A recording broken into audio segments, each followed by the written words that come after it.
আমার এই বান্দাকে জান্নাতের পোশাক পরাইয়া দাও আর কবরটাকে জান্নাতের বিছানা বিছাইয়া দাও।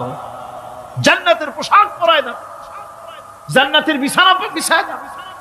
ইলা মাদ্দা বাসারিহি, তার চোখের দৃষ্টি যত দূর যায় কবরটা ততটা প্রশস্ত করে দাও।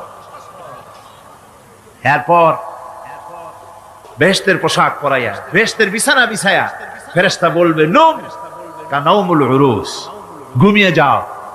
দুলামিয়া যেমন বাসর সজ্জায় নতুন বউ নিয়ে আরামে ঘুমায়, এরকম আরামে ঘুমায় যাও। ইলা ইয়াউমিল কিয়ামা, কিয়ামত পর্যন্ত ঘুমায় থাকবে, আরামে ঘুমিয়ে থাকবে। এরপরে সিংহায় ফুৎকার হবে, সিংহার ফুৎকারের আওয়াজে তার ঘুম ভেঙে যাবে।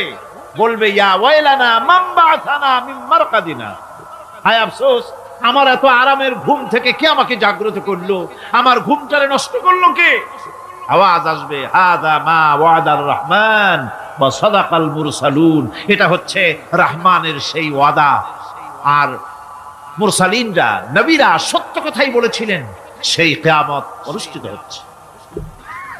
আমার বন্ধুগণ, সেজন্য এই দুনিয়ার মোহে পড়ে থাকলে পরে দুনিয়ায় যারা অগ্রাধিকার দিবে দুনিয়াকে পরকালের তুলনায়, জবাব দিতে পারবে না কবরের ভিতরে গিয়া। আর যারা পরকালকে অগ্রাধিকার দিবে, দুনিয়ার চাইতে পরকালকে বেশি অগ্রাধিকার দেবে, আর আল্লাহর ভয় কলিজার ভিতরে রাখবে, কবরের জবাব সঠিকভাবে দিতে পারবে, কিয়ামতের দিন আল্লাহ রাব্বুল আলামিন তাদের জন্য জান্নাত দান করবেন। জোরে বলেন আমিন। দুনিয়াটা হচ্ছে দুনিয়া যেখানে আমরা আসি। আমি আগেই বলেছি দুনিয়া হচ্ছে আদনা শব্দ থেকে এর উৎপত্তি হয়েছে, তুচ্ছ নিকৃষ্ট, এটার দাম নাই, এটার মূল্য নাই।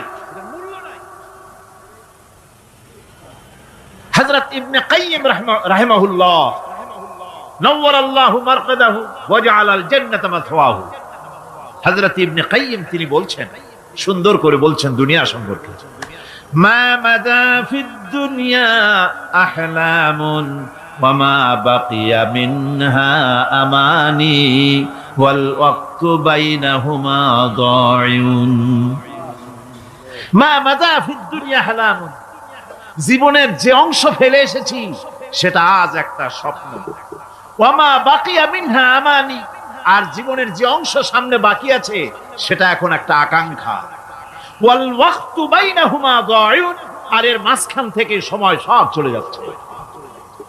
কত বড় কথা চিন্তা করেছেন? জীবনের যে অংশ ফেলে এসেছি তা আজকে স্বপ্ন, তা আজ কি বলেন? স্বপ্ন।